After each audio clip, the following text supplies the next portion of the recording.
दोस्तों हरे कृष्णा। मैं अंजुताल आज आपको प्रदोष त्रयोदशी व्रत कथा सुनाने जा रही हूँ। ओम नमो शिवाय। पूर्व काल में एक पुत्रवती ब्राह्मणी थी। उसके दो पुत्र थे। ब्राह्मणी बहुत निर्धन थी। देवयोग से उसे एक दिन महर्षि सांडल्य के दर्शन हुए। महर्षि के मुख से प्रदोष व्रत में शिव पूजन की महिमा सुनकर उस ब्राह्मणी ने ऋषि से पूजन की विधि पूछी। उसके श्रद्धा और आग्रह से ऋषि ने उस ब्राह्मणी को शिव पूजन का उपयुक्त विधान बताया और उस ब्राह्मणी से कहा, तुम अपने दोनों पुत्रों से शिव जी की पूजा करवाओ।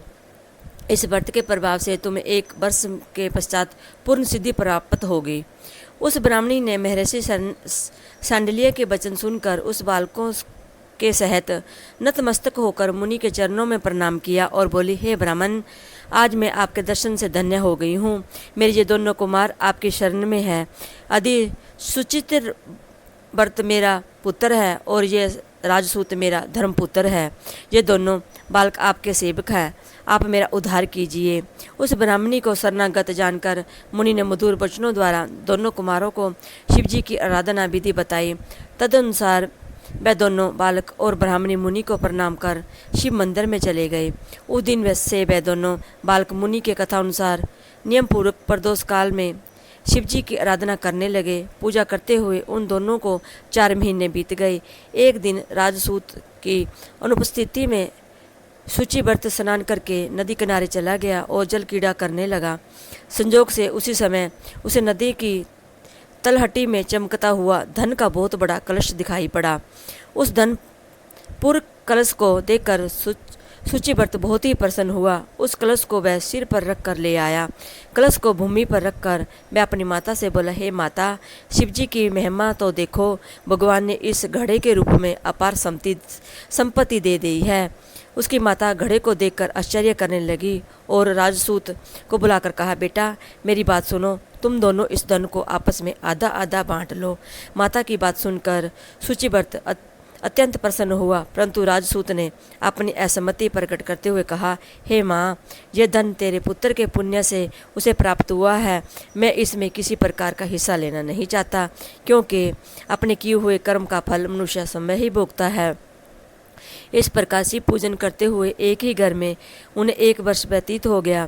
एक दिन राजकुमार ब्राह्मणी के पुत्र के साथ बसंत ऋतु में वन विहार करने के लिए गया। वे दोनों जब साथ साथ वन में बहुत दूर निकल गए तो उन्हें वहां पर सैकड़ों गंधर्व कन्याएं खेलती हुई दिखाई पड़ी। ब्राह्मण कुमार उस गंधर्व कन्याओं को क्रीड़ा रत देखकर राजकुमार से बोला, जहाँ पर कन्याएं विवाह कर रही हैं, इसलिए हम लोगों को अब और आगे नहीं जाना चाहिए, क्योंकि ये गंधर्व कन्याएं शीघ्र ही मनुष्य के मन को मोहित कर लेती हैं। इसलिए मैं तो इन कन्याओं से दूर ही रहूँगा। परंतु राजकुमार उसकी बात अनसुनी कर कन्याओं के विवाह स्थल में निर्भीक भाव से अकेला ही चला गया। उन सभी गंधर्व कन्याओं ने प्रधान सुंदरी उस आए हुए राजकुमार को देखकर मन में विचार करने लगी कि कामदेव के समान सुंदर रूप वाला ये राजकुमार कौन है।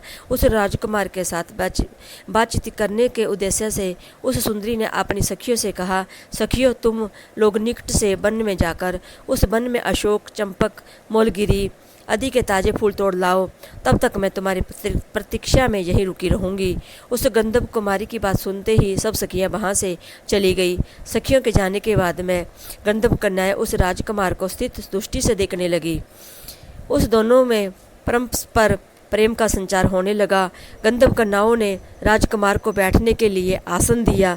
प्रेमालाप के कारण राजकुमार के सहवास के लिए वह सुंदरी व्याकुल हो उठी और राजकुमार से प्रश्न करने लगी, हे कमल के समान नेत्र वाले, आप किस देश के रहने वाले हो? आपका यहाँ आना क्यों कर हुआ है? गंधर्व कन्या की बात सुनकर राजकुमार ने उत्तर दिया, मैं विदर्भ राज का पुत्र हूँ। मेरे माता पिता स्वर्गवासी हो चुके हैं। शत्रुओं ने मुझसे मेरा राज्य हड़प लिया है। राजकुमार ने अपना परिचय देकर उस गंधर्व कन्या से पूछा, आप कौन हैं, किसकी पुत्री हैं और इस वन में किस उद्देश्य से आई है? आप मुझसे क्या चाहती हो? राजकुमार की बात सुनकर गंधर्व कन्या ने कहा, मैं विदर्भिक नामक गंधर्व की पुत्री अशुमति हूँ और मैं आपको देखकर आपसे बातचीत करने के लिए ही जहाँ पर सखियों के साथ छोड़कर रह गई हूँ। मैं गान विद्या में निपुण हूँ। मेरे गाने पर सभी देवगणाएं रीझ जाती हैं। मैं चाहती हूँ कि आपका और मेरा प्रेम सर्वदा बना रहे। इतनी बात सुन कहकर उस गंधर्व कन्या ने अपने गले का बहुमूल्य मुक्ताहार राजकुमार के गले में डाल दिया। वह हार उन दोनों के प्रेम का प्रतीक बन गया। इसके पश्चात राजकुमार ने उस कन्या से कहा, हे सुंदरी, तुमने जो कुछ कहा है वह सब सत्य है, लेकिन आप राजविहीन राजकुमार के पास कैसे रह सकोगी? आप अपने पिता की अनुमति लिए बिना मेरे साथ कैसे चल सकोगी? राजकुमार की बात पर वह कन्या मुस्कुरा कर कहने लगी, जो कुछ भी हो मैं अपनी इच्छा से आपका वर्ण करूंगी। अब आप परसों प्रातःकाल यहाँ पर आइएगा। मेरी बात कभी झूठी नहीं हो सकती। गंधर्व कन्या ऐसा कहकर पुनः अपनी सखियों के पास चली गई। इधर वह राजकुमार भी शुचिव्रत के पास जा पहुंचा और उसने अपना सारा वृत्तांत कह सुनाया। इसके बाद वह दोनों घर को लौट गए। घर पहुंचकर उन दोनों ने ब्राह्मणी से सब हाल कहा, जिसे सुनकर वह हर्षित हुई। गंधर्व कन्या द्वारा निश्चित दिन को वह राजकुमार शुचिव्रत के साथ उसी वन में पहुंचा। गंधर्वराज ने उन दोनों राजकुमारों का अभिनंदन करके उन्हें सुंदर आसन पर बिठाया और राजकुमार से कहा, मैं परसों कैलाशपुरी को गया था। वहाँ पर भगवान शंकर पार्वती जी के साथ विराजमान थे। उन्होंने मुझे अपने पास बुलाकर कहा, पृथ्वी पर राजच्युत होकर धर्मगुप्त नाम का राजकुमार घूम रहा है। शत्रुओं ने उनके वंश को नष्ट भ्रष्ट कर दिया है। वह राजकुमार सदा ही भक्तिपूर्वक मेरी सेवा किया करता है, इसलिए तुम उसकी सहायता करो, जिससे वह अपने शत्रुओं पर विजय प्राप्त कर सके। इसलिए मैं भगवान शिव जी की आज्ञा से अपनी पुत्री अंशुमति आपको सौंपता हूँ। मैं शत्रुओं के हाथ में गए हुए आपके राज्य को वापस दिला दूंगा। आप इस कन्या के साथ 10,000 वर्षों तक सुख भोग कर शिवलोक को चले जाओगे। शिवलोक में जाने पर भी मेरी पुत्री इसी शरीर से आपके साथ रहेगी। इतना कहकर गंधर्व ने अपनी पुत्री का विवाह राजकुमार के साथ कर दिया। दहेज में अनेक बहुमूल्य रत्न, वस्त्र, रथ आदि वरदान किए। इसके अतिरिक्त दासियों तथा शत्रुओं पर विजय पाने के लिए गंधर्वों की चतुरंगिनी सेवा भी दी। राजकुमार ने गंधर्वों की सहायता से शत्रुओं को नष्ट कर दिया और वह अपने नगर में प्रविष्ट हुआ। मंत्रियों ने राजकुमार को सिंहासन पर बिठाकर राज्याभिषेक किया। अब वह राजकुमार राजसुख भोगने लगा। जिस दरिद्र ब्राह्मणी ने इसका पालन पोषण किया था, उसे ही राजमाता के पद पर असीम कर दिया। वह शुचिव्रत ही उसका छोटा भाई बना।